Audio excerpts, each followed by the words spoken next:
समय पहले की बात है। समसपुर और कनकपुर दोनों गांव में प्रतिस्पर्धा की प्रतियोगिताएं होती रहती थी। समसपुर का सार्थक और कनकपुर का गौतम दोनों ही बहुत अच्छे पतंगबाज थे। प्रतियोगिता भी इन्हीं दोनों के बीच होने वाली थी। एक दिन, चल भाई गौतम, प्रतियोगिता से पहले हम दोनों आपस में एक प्रतियोगिता कर लेते हैं। आज जो सबसे ज्यादा पतंग काटेगा वही प्रतियोगिता भी जीत लेगा। चलो तो फिर ठीक है, आज ये मुकाबला हो ही जाए। रहने दे सार्थक, गौतम बड़ा ही गुस्सैल है। अगर तूने गलती से उसे हरा दिया तो वो कुछ भी कर सकता है, और प्रतियोगिता वाले दिन तो सब वहां पर होंगे, तो इसलिए ये कुछ नहीं कर पाएगा। ये भी तो एक प्रतियोगिता ही है, डरने की जरूरत नहीं है। खेल को खेल की तरह खेलना चाहिए, और इस तरह हम दोनों की प्रैक्टिस भी अच्छी हो जाएगी। और उधर लगता है ये कुछ ज्यादा ही बड़े बड़े सपने देखने लगा है।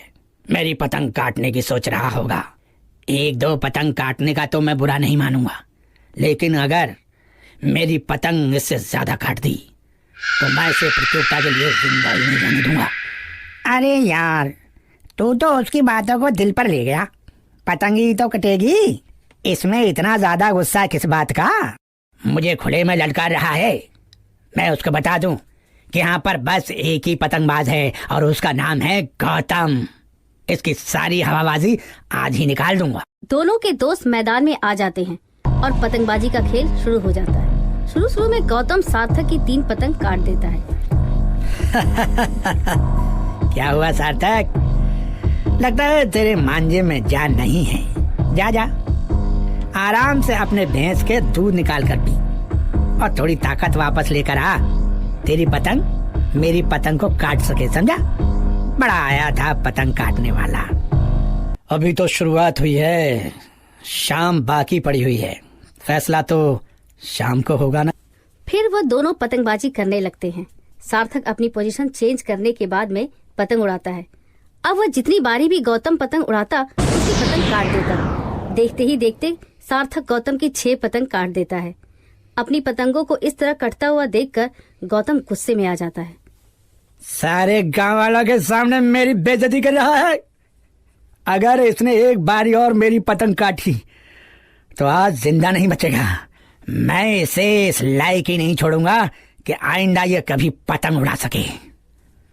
छोड़ना यार, ये तो पतंगबाजी का खेल है? तूने भी तो उसकी 3 पतंग काटी थी ना। अरे वाह, आज तो सार्थक भैया ने कमाल कर दिया।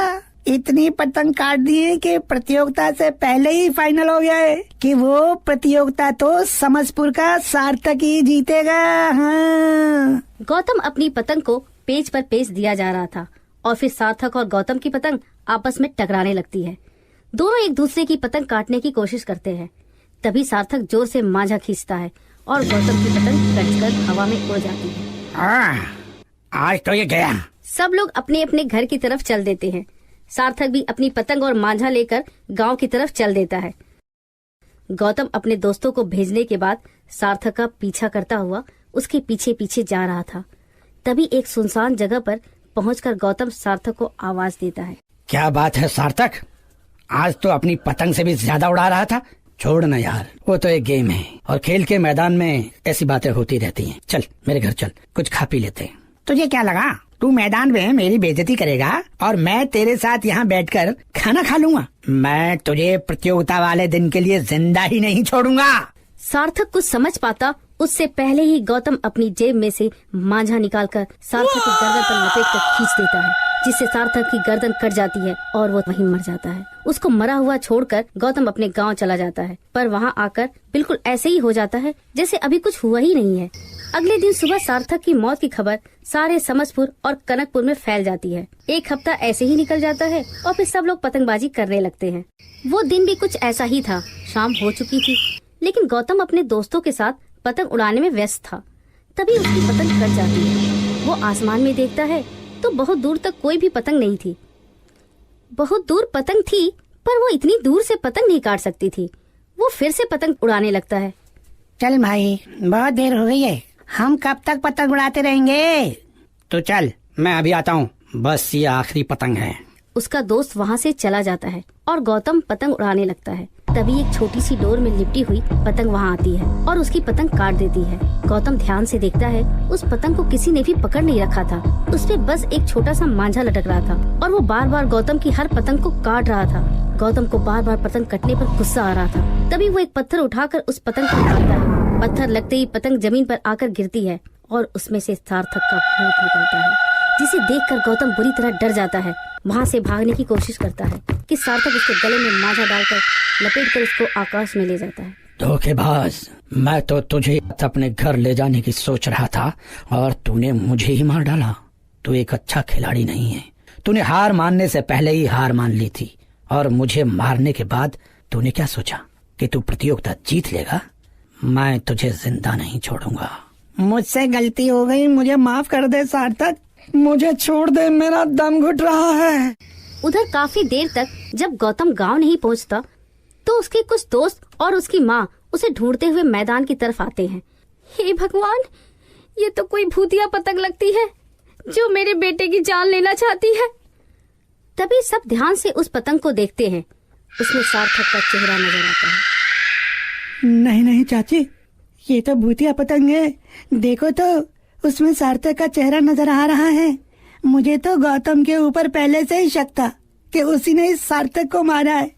मुझे माफ कर दे सार्थक, मुझसे गलती हो गई। मैं तेरे हाथ पर जोड़ता हूँ, भगवान के लिए मुझे छोड़ दे। मैं कसम खाता हूँ आज के बाद कभी भी ऐसा नहीं करूँगा जो मैंने तेरे साथ किया है। बहुत देर हो गई, अब तो मैं तुझे नहीं छोड़ूंगा। ये कहकर भूतिया पतंग हवा में गोल गोल घूमने लगती है। डोर में बंधा हुआ गौतम भी उसी प्रकार घूमने लगता है।